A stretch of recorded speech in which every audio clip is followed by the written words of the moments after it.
Dans les Jam Sud 221 Dakar, l'insécurité vient encore de frapper. Et cette fois-ci, c'est au centre du Sénégal, fallait se louer.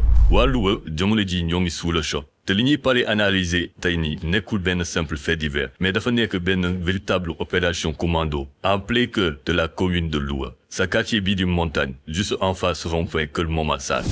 Si guddi, du lundi au mardi, vers les alentours de 21h, lu toll si fukk ak ñeenti Samba Boy yu encablé wu et lourdement armé. Bilan bi il fait froid dans l'eau. Presque 10 millions de francs CFA la ñu fa jël. Te yemuñu si loolu jël lañ fa tamit ay téléphone portable bàyyi fa aussi benn traumatisme wu metti ñi fay liggéeyee. Lu mel ni nan la mën a xewee en plein centre de Louga nan la gang bi organisé woo ba def opération bi loola yiy xool exactement si vidéo bi ni tey jot nañ image de vidéo de caméra de surveillance yu filmé scène bi yëpp na leen bàyyi ngeen seetaan ko séquence brute dans son intégralité. Après, on se retrouve pour une analyse technique. Mais avant loolu, ñu ngi leen di ñaan ngeen abonné wu ngeen activer cloche bi te it ngeen like vidéo bi loolu daf ñuy dimbale bu baax a baax. Sur ce, mon indam.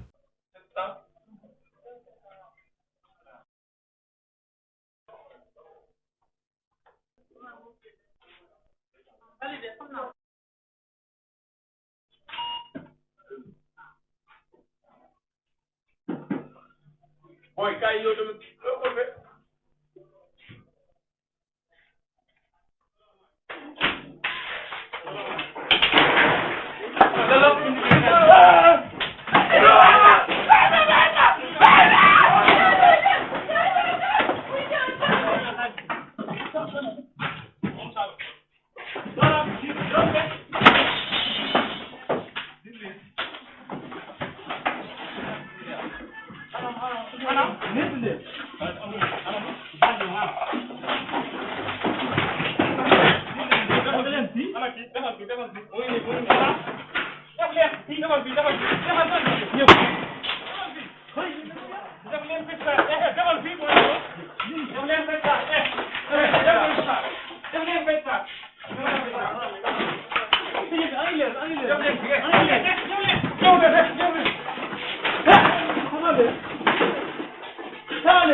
Boy, kay yow tamit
Image yi metti na trop.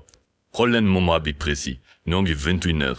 Point web yi moo ngi en pleine activité. Comme ni ngeen ko gisee ci place bi nii place moo ngi fait teel a kii ne. Waaye à l'espace de quelques secondes gars yi dugg nañ somb. Dañuy gis ne ñoom ils sont extrêmement agressifs. Te bàyyi ñu benn yoon ñi nekk ci biir ñu comprendre lan moo xew. Yéen a gis fii clairement ñoo ngi gis ne waa ji jaase la yor.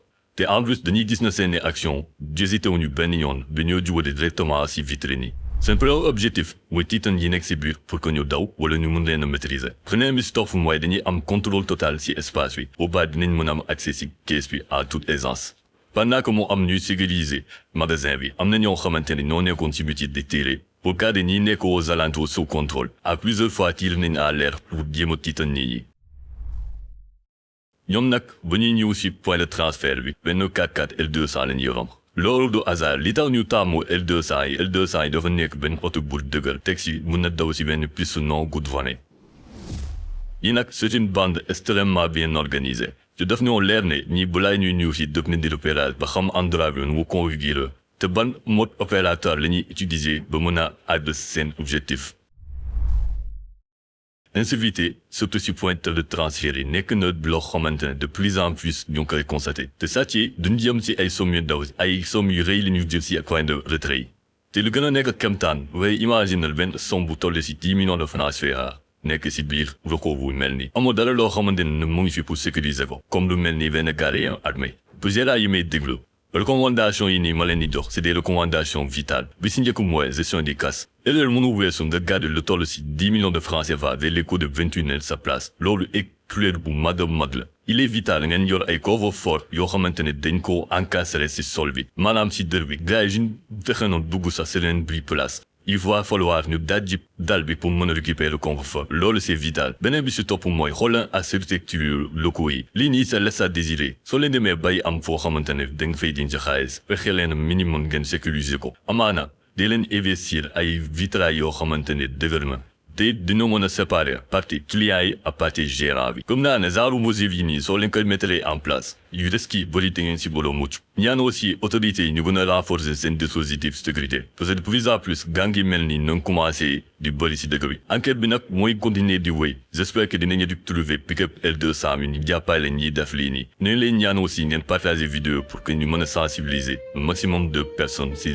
affaire bi mel nii vidéo bi arrive à son terme j'espère que apprécier nga bu baax mu ngeen ñu wax seen xalaat à travers les commentaires bu leen fàtte abonné wu ngeen like vidéo bi ngeen partager ko ci ce ñu waxante beneen ci beneen jàngat sur 221 Dakar.